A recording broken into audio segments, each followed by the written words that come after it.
Good evening, good evening, नमस्ते all of you, good evening, नमस्ते, अस्सलाम वालेकुम, वालेकुम अस्सलाम। अच्छी बात है, ठीक है। तो जैसे मैंने कहा कि तनवीर साहब, thank you so much for inviting me. It's always a pleasure बच्चों से मिलना, बात करना। और मुझे अच्छा ये भी लगता है कि ये बच्चे यंग नौजवान बच्चे हैं और इनमें वो एक एम्बिशन है, कुछ अच्छा करना चाहते हैं, एस्पिरेशनल है।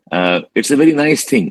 जिस मुल्क में नौजवान बच्चे एस्पिरेशनल हों, अच्छा करना चाहते हों, जिस कम्युनिटी में students are aspiring for better life, better career, इससे बड़ी खुशी की बात हो नहीं सकती है। जिस कम्युनिटी में एक रेजिग्नेशन आ जाता है, जिसमें कि अब हमारा कुछ नहीं हो सकता है और हम तो अब कुछ भी नहीं कर पाएंगे, जब वो सेंटिमेंट्स आ जाता है तो that's a bad sign for civilization, society. इतने सारे बच्चों को देखते हुए अच्छा लग रहा है। और आप लोग इस मुल्क के हर कोने से आए हुए हैं, okay, all kind of backgrounds, some of you coming from different education backgrounds also. I am sure कुछ ह्यूमैनिटीज के होंगे, कुछ साइंस स्टूडेंट्स होंगे, कुछ आप में प्रोफेशनल कोर्सेज के स्टूडेंट्स होंगे। तो nice. And I am assuming कि या तो आप लोग ग्रेजुएशन कर रहे हैं या फिर कुछ बच्चों का हो चुका होगा। तो ठीक है, let us start the conversation now. तो जैसे तनवीर साहब ने कहा कि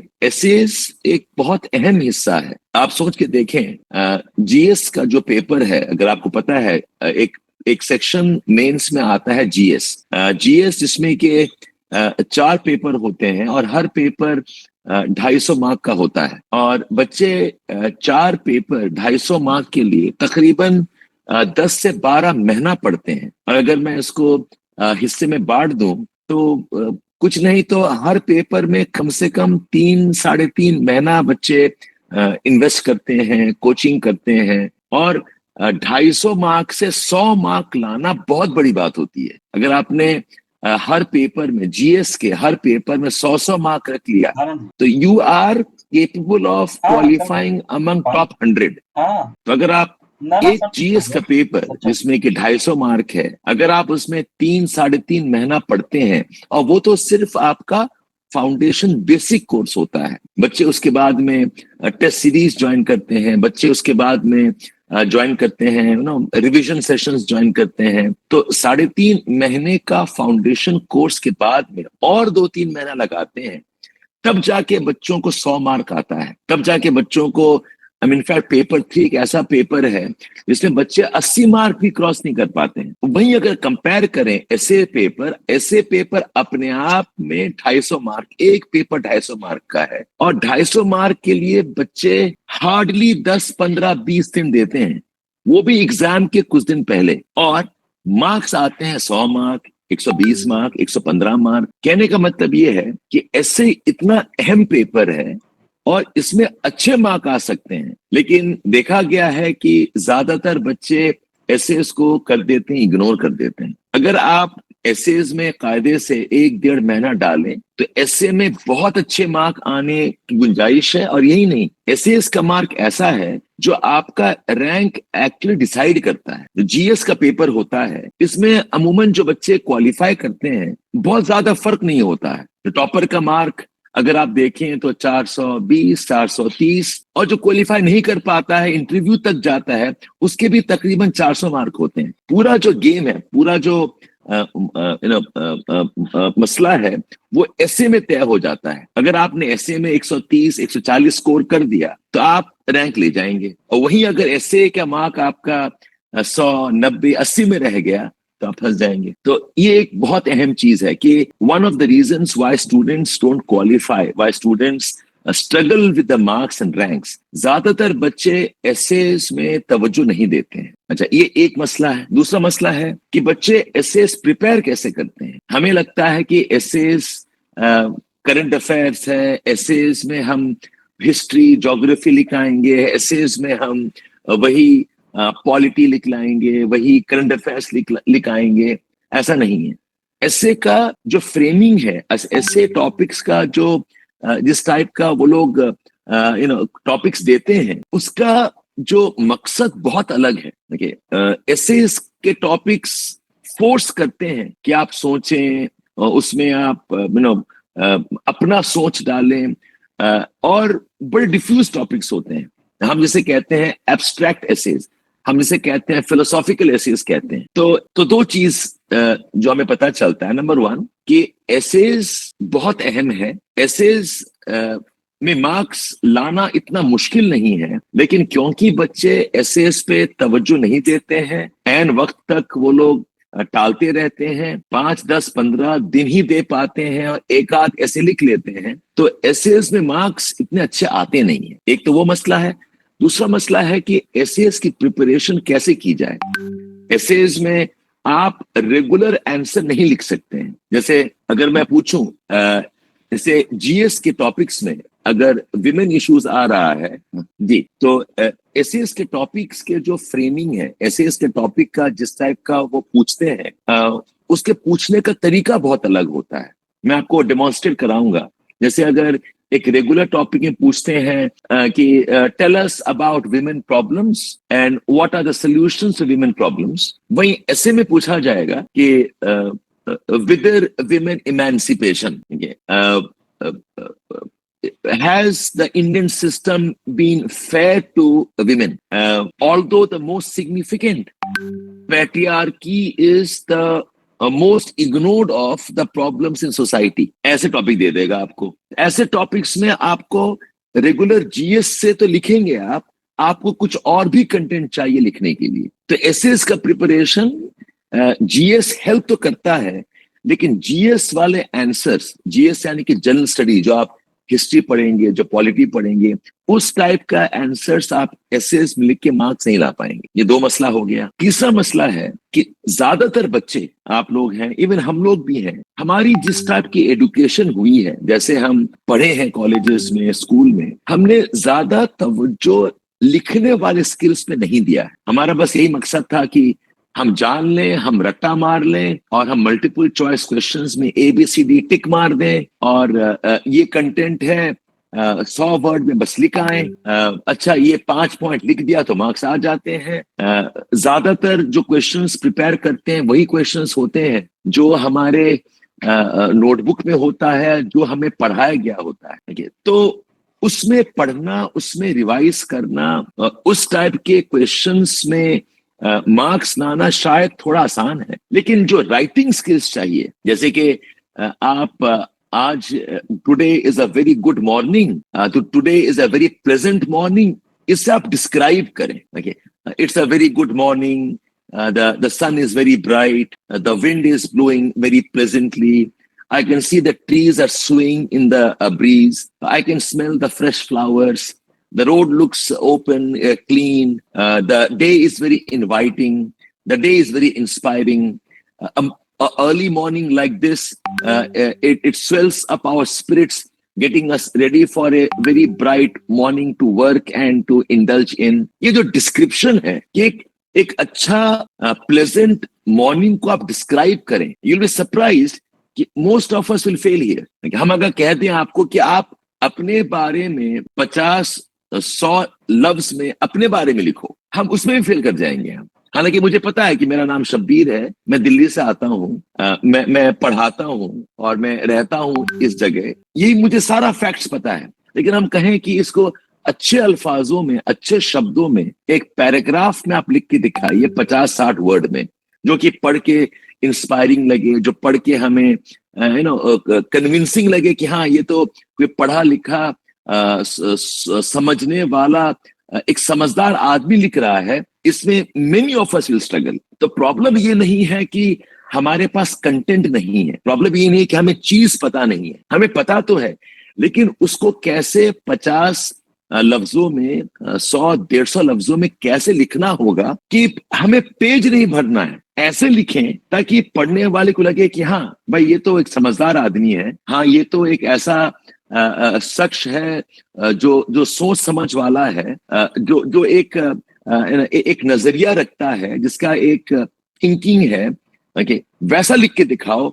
most of us will struggle here. तो 3 मसला मैंने कहा, एक तो एसेज बहुत अहम है लेकिन हम इग्नोर करते हैं। दूसरा, एसेज में रेगुलर कंटेंट आप लिख के मार्क्स नहीं ला पाएंगे। तीसरा, जो राइटिंग स्किल्स चाहिए, वो राइटिंग स्किल्स अनफॉर्चुनेटली हम लोगों ने स्कूल में डेवलप नहीं किया है, हमने कभी उसमें तवज्जो ही नहीं दिया है। हम जब कोई किताब भी पढ़ते हैं, जब हम कोई न्यूज़पेपर भी पढ़ते हैं, हमारा ज्यादा जहन होता है कि फैक्ट्स निकालें, डेटा निकालें, किसी का नाम पढ़ लें। लेकिन हम जब न्यूज़पेपर पढ़ रहे होते हैं, हम उस चीज पे ध्यान नहीं देते हैं कि ये लिखा कैसे गया है, कैसे अल्फाज यूज किया जा रहा है, ये पैराग्राफिंग कैसा है, ये राइटअप का अरेंजमेंट कैसा है, क्या पहले कहा जा रहा है, क्या बाद में कहा जा रहा है। ये जो समझ है, या तो हम लोग ये एनालिसिस करना हमें पता नहीं होता है, या फिर हमें ये एक अहम पार्ट ऑफ लर्निंग है, हम उससे इतना ज्यादा कन्विंस नहीं हुए होते हैं। तो ये जो तरीका है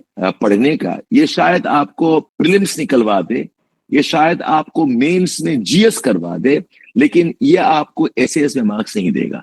ये 3 मेन मसला है एसएएस का, क्या प्रॉब्लम होता है। तो अब अगर आप पूछें कि सर फिर एसए का प्रिपरेशन कैसे किया जाए, एसएएस को हम कैसे पढ़ें, एसएएस लिखने के लिए एक बेयर मिनिमम क्या चाहिए, उसका तरीका क्या होगा, ठीक है। तो this conversation is primarily around that. पहले तो आप 3 चीज मान के चलें कि एसेज में लैंग्वेज इंपॉर्टेंट है, लेकिन ये एसेज जो आप यूपीएससी में लिख रहे हैं, इस एसेज से आपका लैंग्वेज टेस्ट नहीं किया जा रहा है। okay? अगर आप अच्छा लिख पाते हैं अच्छी बात है, बट ऐसा नहीं है कि अगर आपकी अंग्रेजी इतनी अच्छी नहीं है तो आपको मार्क्स नहीं आएंगे, ऐसा भी नहीं है। okay? अमूमन क्या होता है, बच्चे अपने लैंग्वेज को लेके परेशान होते हैं कि सर मुझे तो अल्फाज नहीं पता, मुझे तो लैंग्वेज नहीं पता, सर मैंने कभी लिखा नहीं है। तो ये एक आपके लिए कंफर्टिंग फैक्टर होना चाहिए। लैंग्वेज मैटर्स, बट लैंग्वेज के भरोसे मार्क्स नहीं मिलेगा आपको। आपको कुछ और चाहिए, एक एनालिसिस चाहिए, एक आर्ग्यूमेंट करने का तरीका चाहिए, एक तर्क से किसी पॉइंट को रख पाना, वो स्किल सीखना है आपको। तो जिसका लैंग्वेज ठीक नहीं है, या फिर आप अपने लैंग्वेज से मुतमईन नहीं है, या लैंग्वेज से कन्विंस नहीं है, मेरा सजेशन ये है कि आप परेशान ना हो। अगर आप एक कायदे से, एक प्रोसेस से 6-7 महीना 8 महीना काम करेंगे, तो आप कुछ हद तक लैंग्वेज भी एक्वायर कर लेंगे। और लैंग्वेज से कि आपके मार्क्स डेफिनेटली इंप्रूव होते हैं, बट सिर्फ लैंग्वेज है उससे आपका बात नहीं बनेगा।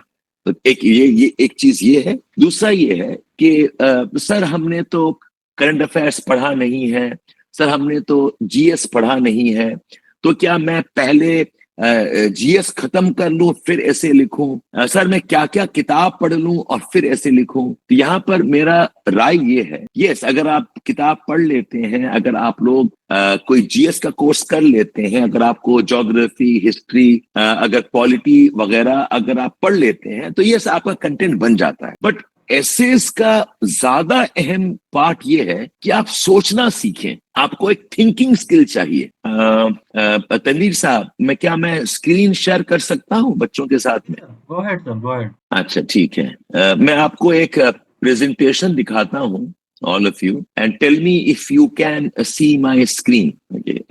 मेरा स्क्रीन दिखाई दे रहा है आपको? जी सर, दिखाई दे रहा है। अच्छा ठीक है, okay, you can see my screen.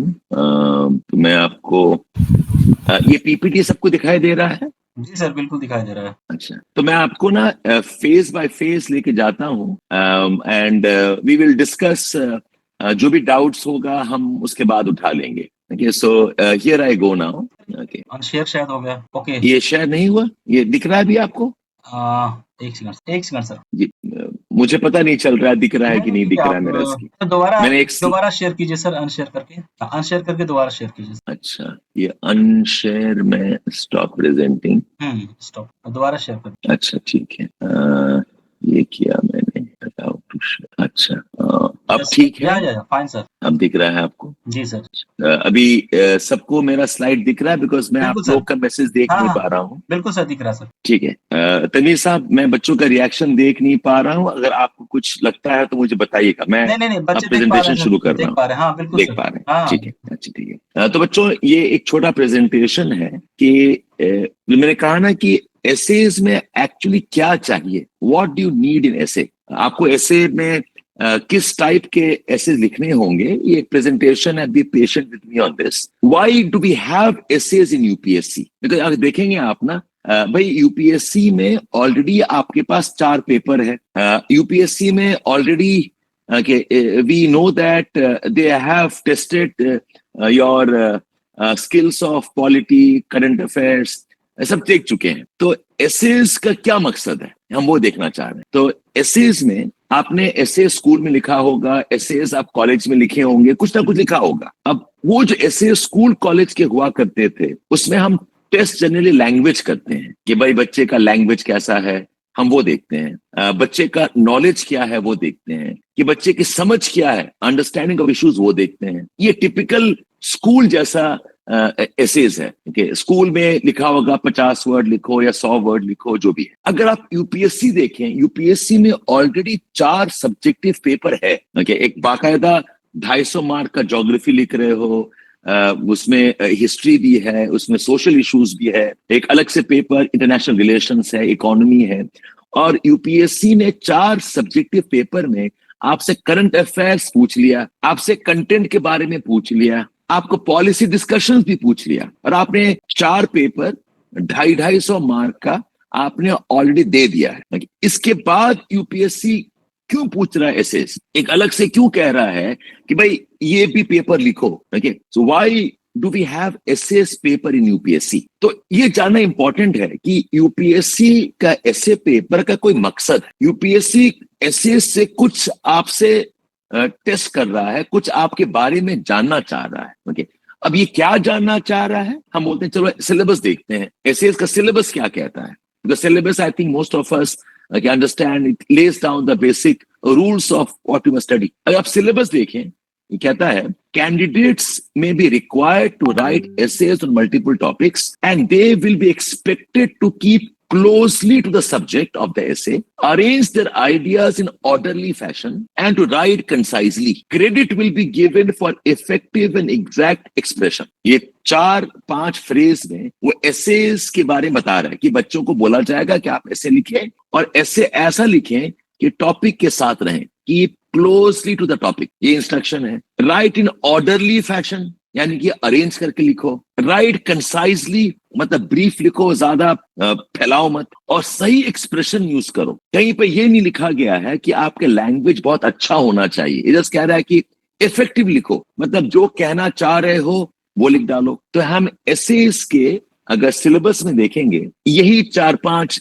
अल्फाज यूज किया गया है। यानी कि वो कह रहा है कि मार्क्स मिलेगा अगर आपने एसे को रेलेवेंट लिखा, जो पूछा वही लिखा, उसके मार्क्स मिलेंगे। आपको मार्क्स मिलेगा अगर आपने ऑर्गेनाइज कर दिया, और आपको मार्क्स मिलेगा अगर आपके लैंग्वेज में क्लैरिटी है और एक्सप्रेशन में वो ब्रेविटी है। इसके अलावा कुछ नहीं कह रहा है।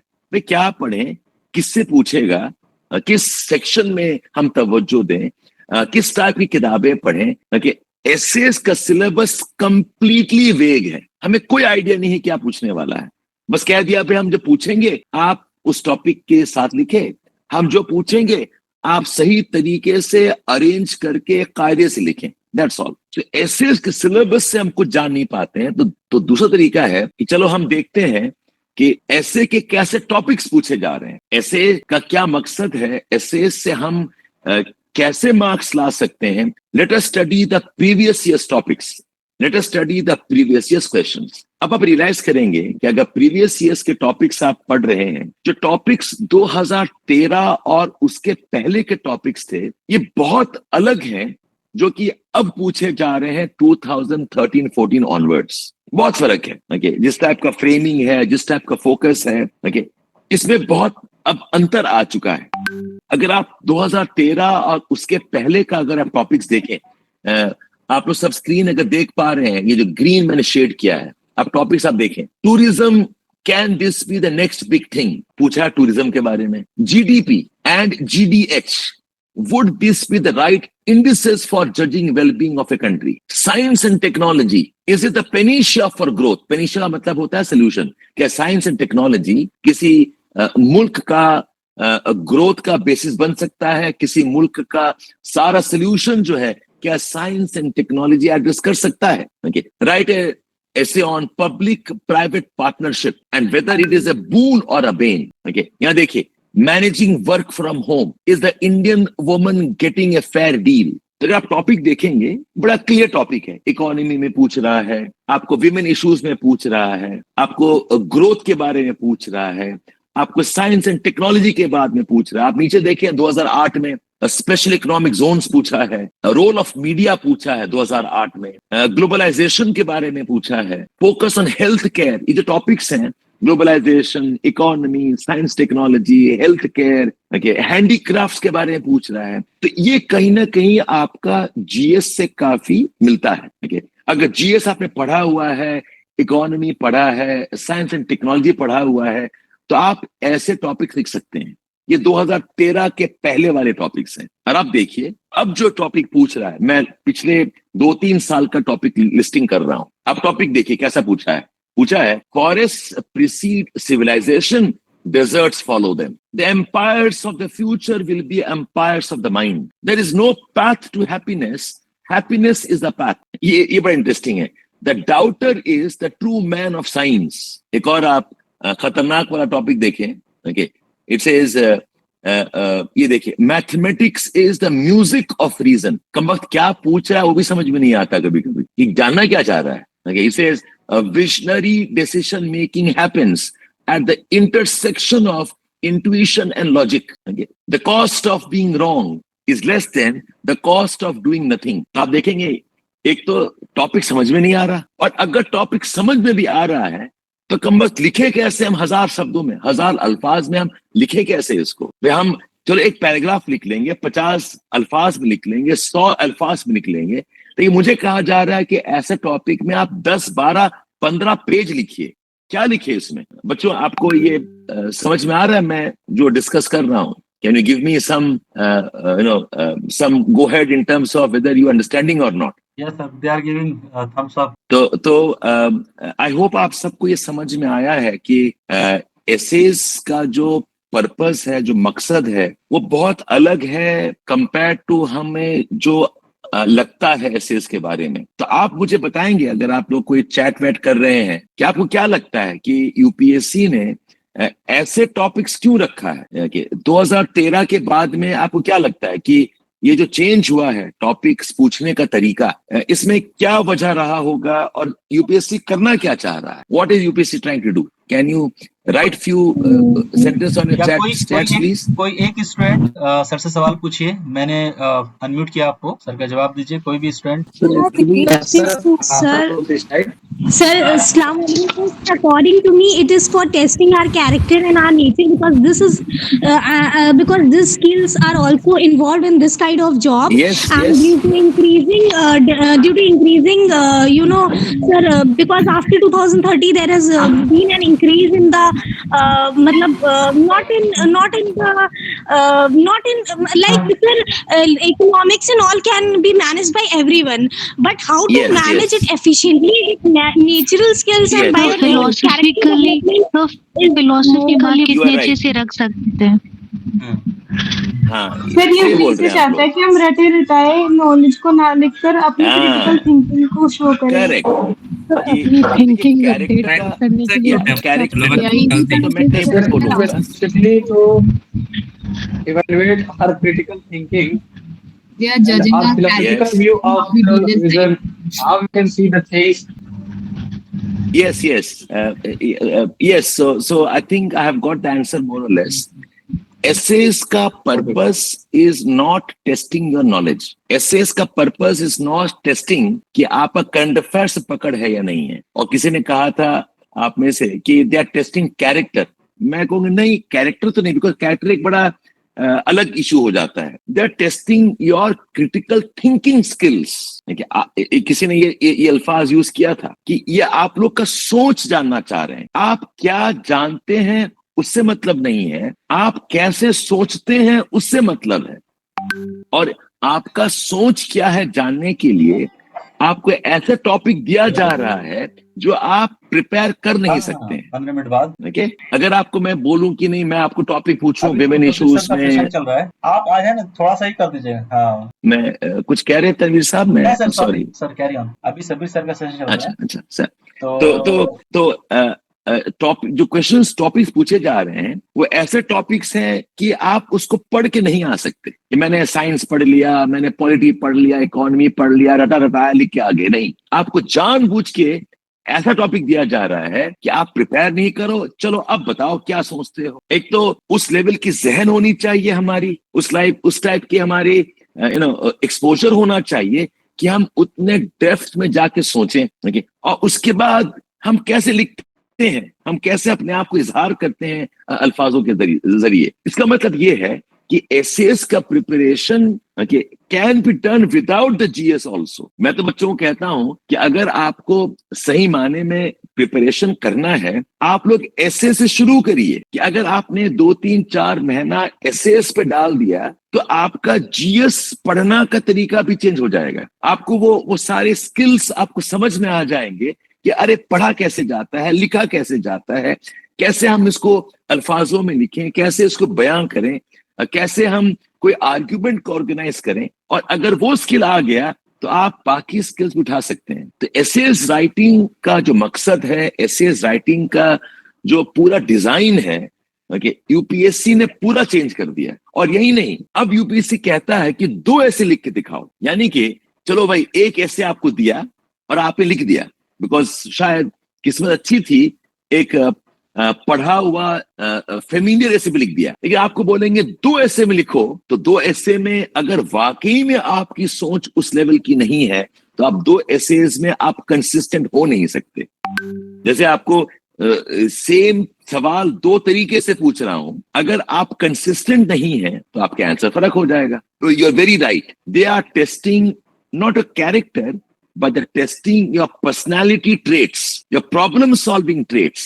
They're testing your analytical skills. They're testing your thinking skills. They're testing your organizing skills. और ये ऐसा चीज है, ये आप 5, 10, 15 दिन में नहीं सीख सकते। ये सीखने के लिए आपको 1, 2, 3, 4, 5 महीने लगाना पड़ेगा। और इसमें ऐसा नहीं है कि कोर्स कर लिया तो हो जाएगा। कोर्स तो आपको एक तरीका बता सकता है, एक जरिया बता सकता है, और अगर आपने वो एक बार सीख लिया तो बाकी काम आप कर सकते हैं। आई होप मैं आपको समझा पा रहा हूं कि ऐसे का preparation has to be based on some different type of skills. और अगर आप इंटरेस्टेड हैं तो आपको शायद ऐसे का प्रिपरेशन पहले शुरू कर देना चाहिए, ऐसे के टॉपिक्स को पढ़ना शुरू कर देना चाहिए। और आपका जो नॉलेज है, वो नॉलेज को आप यूपीएससी के जीएस तक महदूद ना रखें। आप बाकी किताबें पढ़ें, आप कुछ नॉवेल्स पढ़ सकते हैं, आप कुछ फिलोसॉफिकल टॉपिक्स पढ़ सकते हैं।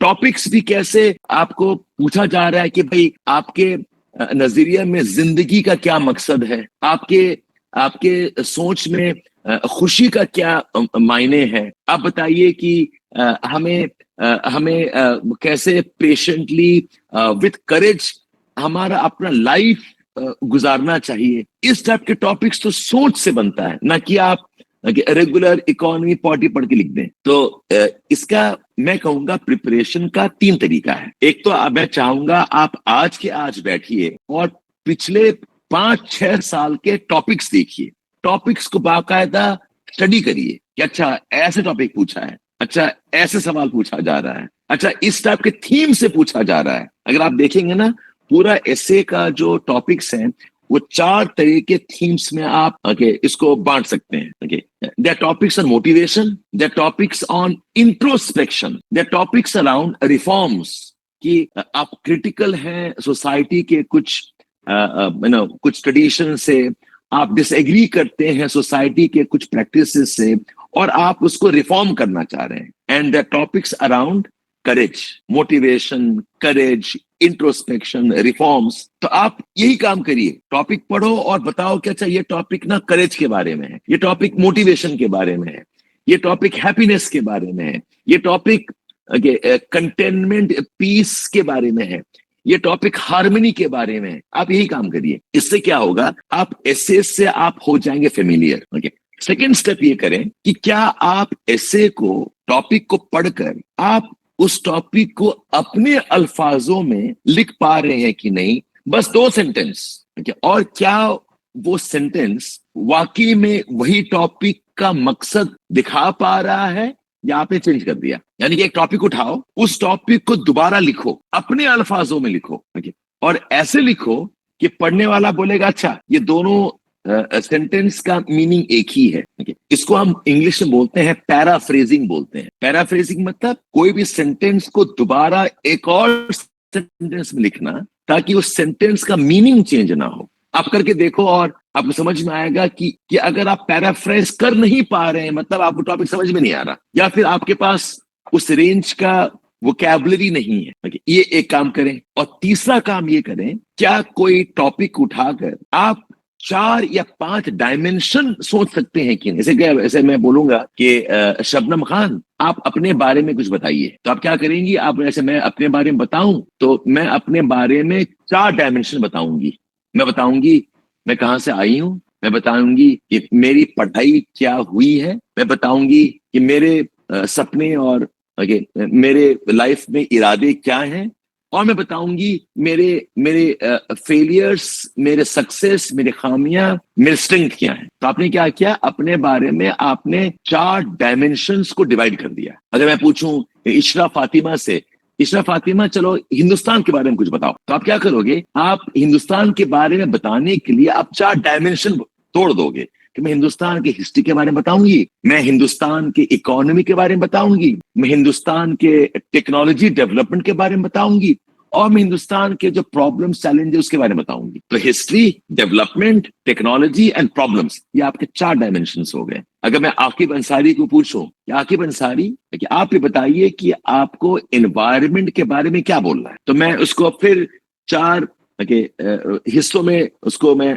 तोड़ दूंगा कि एनवायरनमेंट, पहले बताऊंगा एनवायरनमेंट में होता क्या क्या है, फिर बताऊंगा एनवायरनमेंट के प्रॉब्लम्स क्या क्या है, फिर बताऊंगा एनवायरनमेंट को हमें क्यों बचाना चाहिए, और फिर बताऊंगा कि एनवायरनमेंट को हम कैसे बचाते हैं। अगर आप ऐसे 4 पार्ट्स में डिवाइड कर सकते हैं तो आपका लॉजिकल थिंकिंग स्किल्स स्ट्रांग है। उठाओ टॉपिक, हर टॉपिक को ऐसे लिखना भूल जाओ, मुझे नहीं चाहिए ऐसे लिखें आप, बस आप 4 टॉपिक को ऐसे 3-4 डायमेंशन में तोड़ के बताओ। और अगर तोड़ नहीं पा रहे हो, यानी कि कहीं ना कहीं कुछ गैप्स हैं, या सोचने में प्रॉब्लम है, या फिर समझने में प्रॉब्लम है, या फिर लिखने में प्रॉब्लम है, तो ये होगा मेरे तरफ असाइनमेंट आपके लिए। एक तो पहले के क्वेश्चंस को आप देखें, स्टडी करें, फिर आप पहले के सवालों, टॉपिक्स को आइडेंटिफाई करें कि ये टॉपिक किस चीज के बारे में है।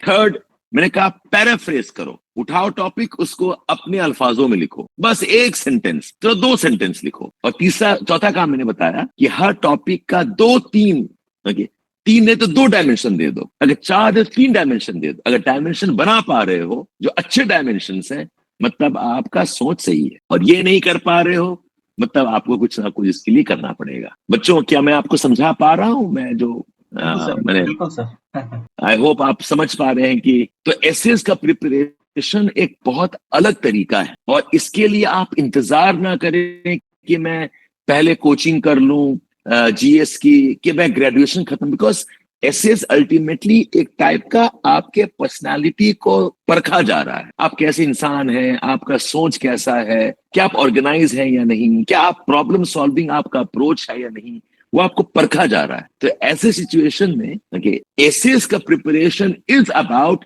Developing your personality, it's about developing your critical thinking skills. इसको और टाले नहीं, जितने जल्दी कर पाए, और ये आहिस्ता आहिस्ता ही बनेगा। और यकीन माने, अगर आप कायदे से, एक तरीके से अगर आप 5-6 महीने कर लेते हैं, यू आर डन। आपका सोच भी बन जाएगा। और ये बिकॉज हम ज्यादातर बच्चे, आप में से काफी ज़हीन है, ज्यादातर बच्चे ना, आप लोग समझदार हैं, एक एम्बिशन है, एक एक्सपोजर है आप लोगों का, आप सीख जाएंगे। पर अपने आप को 2-3-4 महीना दो, एक कोर्स ज्वाइन करना कर लो, हम भी कोर्स ऑफर करते हैं, ठीक है, और पेशेंटली सीखें, कुछ वक्त दें, कुछ लिखें, and I am sure you all can learn essays. तो इस वेबिनार में मैं इतना ही सोचा था। अब आप बताएं, आप कुछ पूछना चाह रहे हैं आप लोग? मैं तो टीचर हूँ। बिफोर की स्टूडेंट पूछे, मैं 2-3 सवाल पूछूंगा सर आपसे। बिल्कुल आई पूछें थिंक तनवीर ये साहब, सवाल बिल्कुल बच्चों पूछें। से भी रिलेटेड है, और जैसे कि करंट इश्यूज को ऐसे में हम कैसे इनकॉर्पोरेट कर सकते हैं सर? नहीं, करंट इशू, देखिए जो भी करंट इशू है, देखिए फॉर एग्जांपल अगर आपको लिखना है कि भाई लाइफ में हैप्पीनेस बहुत इंपॉर्टेंट है, तो करंट इशू है कि भाई चैलेंजेस हैं, स्ट्रेस है, एंग्जाइटी है, डेटा दे के बताओ कि हाँ भाई खुशी इंपॉर्टेंट है। अब पूछा जाएगा कि भाई बताओ करेज कैसे इंपॉर्टेंट है। करंट में भाई करेज चाहिए आपको एनवायरमेंट प्रॉब्लम सॉल्व करना है, करेज चाहिए आपको इनोवेशन में, करेज चाहिए आपको स्टार्टअप की दुनिया में, करेज चाहिए आज के कॉन्फ्लिक्ट्स लड़ने के लिए। ओके, तो therefore you need courage. Okay, तो करंट अफेयर्स का हर एक चीज आप ऐसे में डाल सकते हैं, लेकिन प्रॉब्लम ये है कि पहले समझ तो जाए कि ये टॉपिक करेज के बारे में है। पहले समझ तो जाइए कि ये टॉपिक आपको पूछ रहा है खुशी का क्या डेफिनेशन है। अगर वो समझ जाएंगे तो आप करंट अफेयर्स डाल देंगे।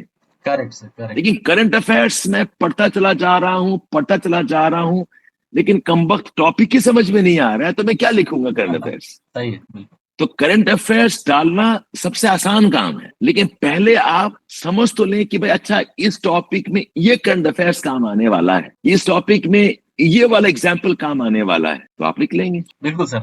एक और सवाल है, जी बिकॉज सर अभी कुछ सालों से यूपीएससी में फिलोसफिकल ऐसे आ रहे हैं, और जी इसमें जी। सबसे पहला काम ये करना पड़ता है कि हमें समझना पड़ता है कि वो सवाल क्या है। तो what is the tools and techniques to decode philosophical essay, to understand कि एक्चुअल में ये पूछा जा रहा है, उसका जवाब दें।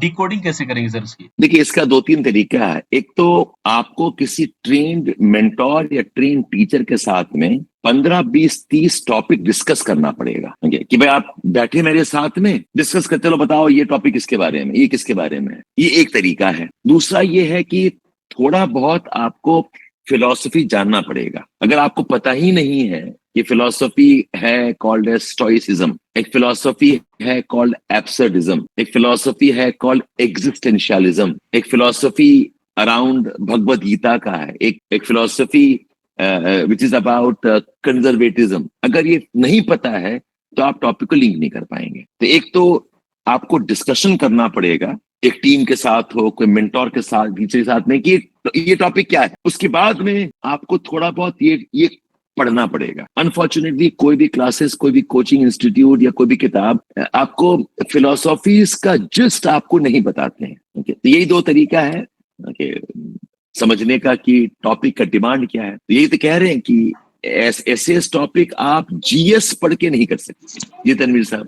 सर मेरे क्वेश्चन है। This is open for everyone, और आप लोग लॉजिकल क्वेश्चन सर से पूछिए, और सर आप जैसे टेक्स्ट कर सकते हैं, हेलो मैसेज। हाँ, पूछिए।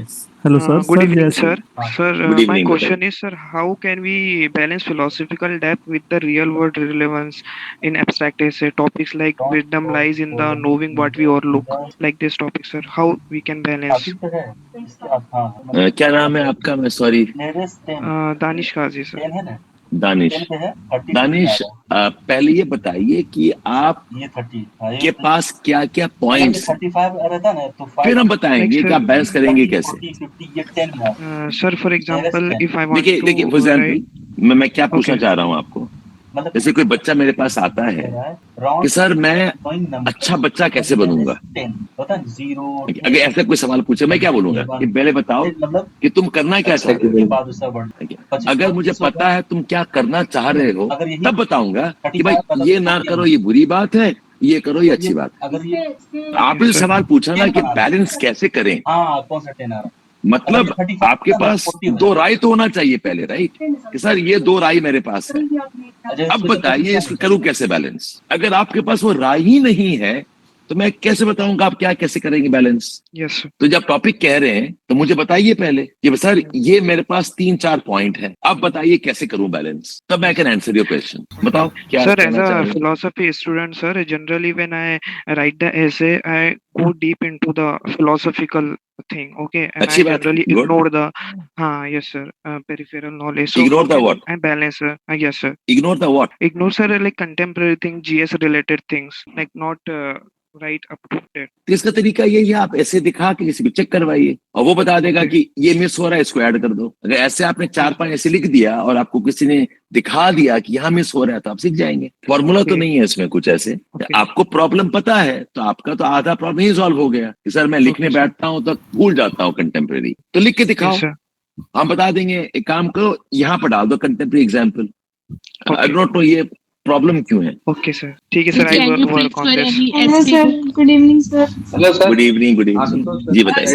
मैं ask a question. Sir yes, जैसे कि सर तनवीर सर ने भी कहा और आपने कहा कि डिफरेंट डायमेंशंस को हमें जोड़ना चाहिए, और तनवीर सर ने कहा कि जो सोसाइटी के इश्यूज हैं वहां से अगर इससे के टॉपिक आ जाते हैं तो हम उनको कैसे टैकल करेंगे। तो सर इस पे सर मैं थोड़ी आपकी क्लैरिटी चाहता हूँ। जैसे सोसाइटी में एक बहुत ही बड़ा अभी इवेंट देखने को मिला कि एक आतंकवादी घटना हुई, तो इसमें सर हम डिफरेंट डायमेंशंस को इसमें कैसे हम इंक्लूड करेंगे, इस पे सर थोड़ा आप मुझे क्लियर कर दीजिए। एक तो एक घटना घटी, ठीक है, उसको आप साइड रखो। आप मुझे बताओ कि टॉपिक क्या है और कौन सा टॉपिक में लिखना चाहते हो, पहले वो बताओ, जैसे फिर हम बताएंगे आतंकवाद कि उसमें डायमेंशन क्या है। आतंकवाद पे मुझे ऐसे लिखना है अगर, तो नहीं, इसमें ऐसा सवाल पूछता ही नहीं है आशुतोष। सुनो, अभी तक आप समझ नहीं पाए इसका मतलब। आतंकवाद आपको यूपीएससी में टॉपिक ऐसे नहीं पूछेगा, ठीक है, आपको नहीं पूछेगा रेडनेस ऑन टेररिज्म, ऐसे नहीं पूछेगा। इसीलिए मैं कह रहा हूं कि आपके जो भी डाउट्स हैं, सबसे पहले आप टॉपिक को कुछ समझिए कि कौन सा टॉपिक है। जैसे कि सर मेरे पास ना एक बड़ा अच्छा सा औजार है, अब इसको मैं कहाँ यूज करूं। मैंने कहा ये सवाल गलत है आपका, पहले आप बताओ कि करना क्या चाहते हो, फिर बताऊंगा औजार कैसे यूज करोगे। सर मुझे सर मैं ठोकना है। थोड़ा सा जैसे सर रिफ्रेम करूंगा सवाल को, मेरा शायद सवाल गलत था। जैसे आतंकवाद एज ए ग्लोबल थ्रेट है तो उसको हम कैसे उससे निपट सकते हैं, ये पूछ सकता है। आप बताओ आपको क्या लगता है कैसे निपट सकते हैं, मुझे 3 पॉइंट बताओ। सर 3 पॉइंट, एक तो सर 2 पॉइंट बताओ।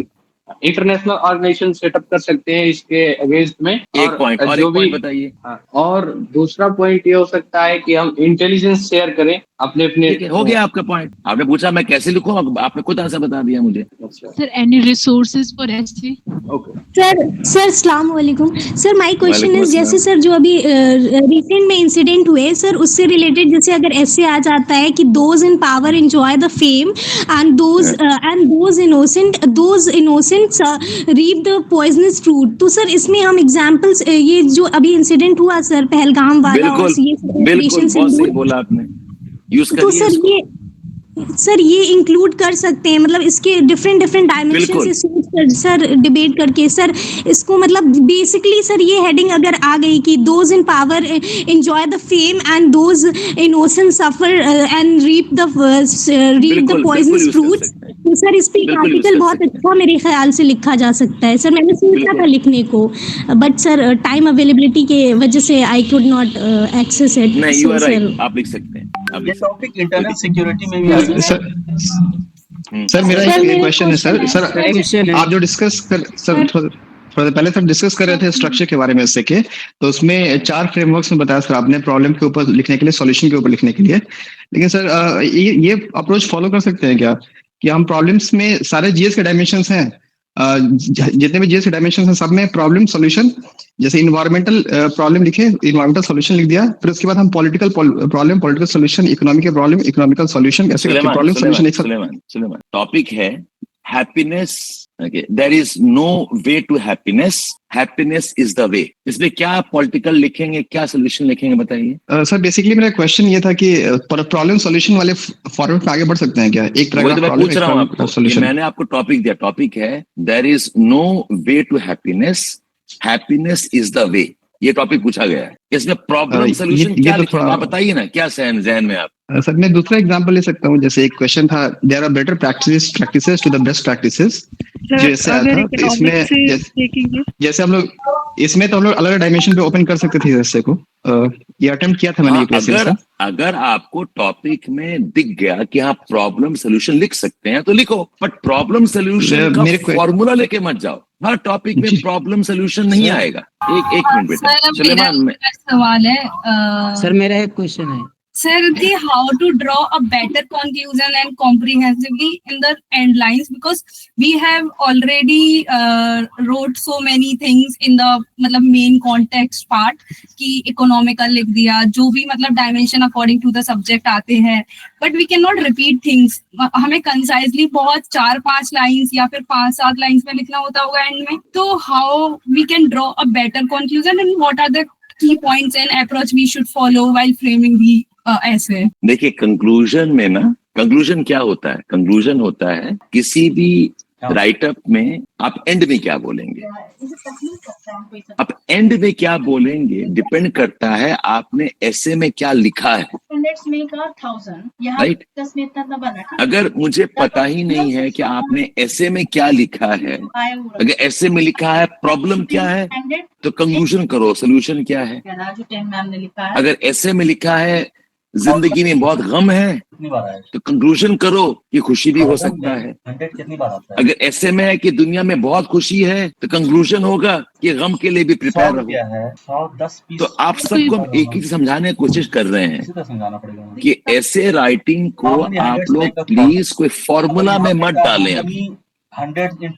ये जो सवाल है ना सर, बैलेंस कैसे करूं, क्या मैं सोल्यूशन लिख सकता हूं, मैं कंक्लूजन में क्या लिखूंगी, ये सब ना दे आर थ्योरेटिकल क्वेश्चंस.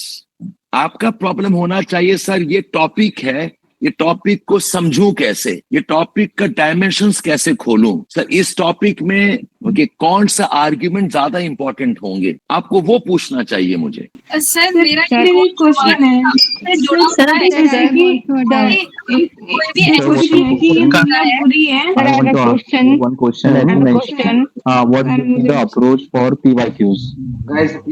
मैंने आपको 3 टूल दिया PYQs के लिए. उठाओ PYQ, पहले बताओ कि PYQ किस थीम पे है. सेकंड, PYQ को पैराफ्रेज करो. थर्ड, हर PYQ के 3 डायमेंशन बताओ. सर एब्स्ट्रैक्ट जैसे आपने अभी बताया कि happiness is not, happiness should not be the way. Sir I could not remember the topic as I was, I could not watch sir, but इसमें ये हो सकता है there is no way to happiness, happiness is the way. Yes, sir, there is no way to the happiness. Happiness is the way. Sir, इसमें ऐसे मतलब एक dimension में अगर सोचिए सर, ऐसे लिख सकते हैं, money should not be the ultimate goal but money should only be the essential need. Sir इस तरीके से करके अगर हम ऐसे लिखें फिलोसफिकल, तो सर क्या वो एक्सेप्ट होगा? बिल्कुल होगा, लेकिन इसके पहले आपको ये बताना पड़ेगा कि आपको क्यों लगता है मनी इज हैप्पीनेस. सर नहीं, मैं एक डायमेंशन नहीं कह रही हूँ सर, मतलब एक इस तरीके से अगर मनी को मतलब अगर इस पे एक थोड़ा एक पैराग्राफ इस पे लिख दिया, फिर सर और हेल्थ पे लिख दिया. बिल्कुल होगा. हरीश बोल रही है राइट, बिल्कुल होगा. नशरा लेकिन अच्छा सॉरी या नशरा बिल्कुल सही बोल रही हैं आप, हो सकता है. लेकिन ये लिखने के पहले लिखना पड़ेगा कि आप क्यों कह रही हैं कि हैप्पीनेस इज मनी. अगर ये नहीं लिखा, आप लिख दिया कि मनी नॉट एवरीथिंग, फिर आप टॉपिक मिस कर रही हैं. यस सर मतलब प्लीज हमें डिस्कस कर दीजिए हम लोग के साथ, ताकि हम समझ पाए वो क्या हो रहा है. Sir please question please. Hina Firdaus last question पूछिए आप. Okay sir, last question. Okay. So resources Sir, क्या हो as far as सकते हैं essay basically? writing is concerned, sir, as far as essay writing is concerned, the word limit, the time limit, how to manage that, and then apart from it, the themes that it comes, at that time it will be very Word limit. difficult to understand. Yeah. Word we limit have to- आपको ऐसे लिखना चाहिए, 1000 words में लिखना चाहिए एक topic पे. हाँ सर, और फिर वो दूसरा इतना है कि- अनएम्बिगियस वाला टॉपिक ऐसा होगा कि जो विदाउट अंडरस्टैंडिंग वाला होगा और एग्जाम का प्रेशर होगा. How to tackle all of those things and to present in a मेरे वेल बच्चे- क्यूरेटेड मैनर, दैट्स मेरे ऑब्जेक्टिव. बच्चे, इसीलिए आपको पहले से तैयारी करनी पड़ेगी. ऐसे राइटिंग इज जो चीज ऐसे writing is presentation and essay writing. Sir एक महीना रह गया है, कैसे तैयारी करेंगे? जैसे कि हाँ, आप writing पूछ skills रही हैं के लिए. मुझे, देखिए आपका सवाल पता है कैसे है. आप पूछ रहे हैं सर आप बताइए मैं प्लेन कैसे उड़ाऊंगी. मैं कहा प्लेन कैसे उड़ाना है सीखना पड़ेगा 1 साल 2 साल. सर मैं ऑपरेशन कैसे करूंगी ताकि पेशेंट नहीं मरे. जाओ पहले 5 साल का कोर्स करो और सीखो कैसे ऑपरेशन किया जाता है. तो आपके जितने भी सवाल है ना, ये सब का एक ही नतीजा निकलता है कि आपको पहले समझना होगा कि ऐसे करना क्या चाह रहा है. कैसे जल्दी लिखना है, कौन सा डायमेंशन लिखना है, सर एग्जाम में मैं कैसे लिखूंगी, सब बहुत बाद में आता है बच्चे। एक मैं suggestion to all of you सुनो एक मिनट, हमारा एक टेलीग्राम चैनल है, टेलीग्राम चैनल है, टेलीग्राम चैनल अगर आप सब लिख लें, मैं आपको बोल देता हूँ, वो चैनल का नाम है एसेज विथ एडुकेमी। मैं चैट में डाल दे रहा हूँ, इट इज https://t.me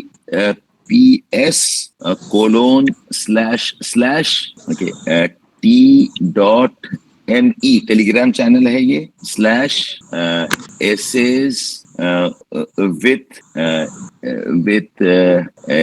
edukemi। आप लोग ये चैनल को ज्वाइन कर लीजिए। यहाँ पर मैं और देव सर हैं जो आपको एसेज आपको सिखाएंगे continuously. Can you all see the chat on your chat box? दिख रहा है आपको? एसेज विद एडुकेमी, ओके, ये आप ज्वाइन कर लीजिए।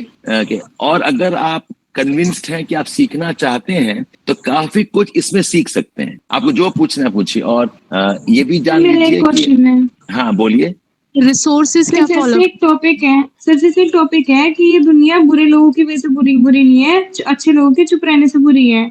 सर मैंने इसमें डायमेंशंस खोले, माइथोलॉजिकल डायमेंशन द्रौपदी वाला सीन ला दिया, पॉलिटिकल डायमेंशन नाजी वाला ला दिया, सोसाइटिकल कास्ट वाला सिस्टम ला दिया।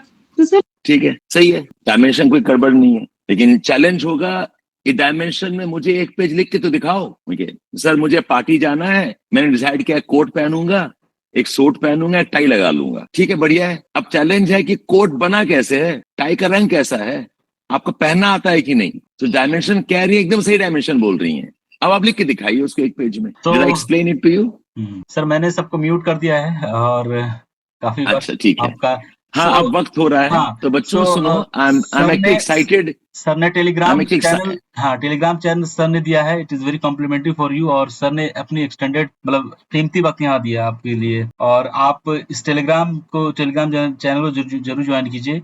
और मैंने शुरुआत में ही कहा था कि essay is a very very important component for UPSC as well as for state PSC sir, है ना? स्टेट में भी यूपीएससी वगैरह में पूछे जा रहे हैं। और मैंने अपना फोन नंबर भी डाल दिया है। ओके, अगर आप करना चाहें, रिक्वेस्ट है ये कि आप लोग फोन ना करें, आप लोग मुझे व्हाट्सएप पे मैसेज कर दें। Thank you sir. ओके, और जो होगा हम कोशिश करेंगे आपको हेल्प करने के लिए। एंड लेकिन बहुत अच्छा लगा the excitement that you all have. Yes sir, सारे बच्चे बहुत ही टैलेंटेड हैं सर, सारे बच्चे बिल्कुल एनर्जी और एक्साइटेड हैं चीजों को करने के बिल्कुल। बस। और जब हमारी जरूरत पड़ेगी बताइएगा, और जब हम कोर्स लॉन्च करेंगे तभी बता देंगे आप लोगों को। But I wish you all the best in life. आप लोग पढ़ाई करें, और एसेज में बहुत मजा आएगा अगर आप सीखेंगे कायदे से। It's a very interesting exercise. Okay, so thank you from my side. Tanveer Saab, thank you so much. Thank you, sir. Thank you. Thank you, sir. Thank you. My regards, my wishes to all of you. Thanks, sir.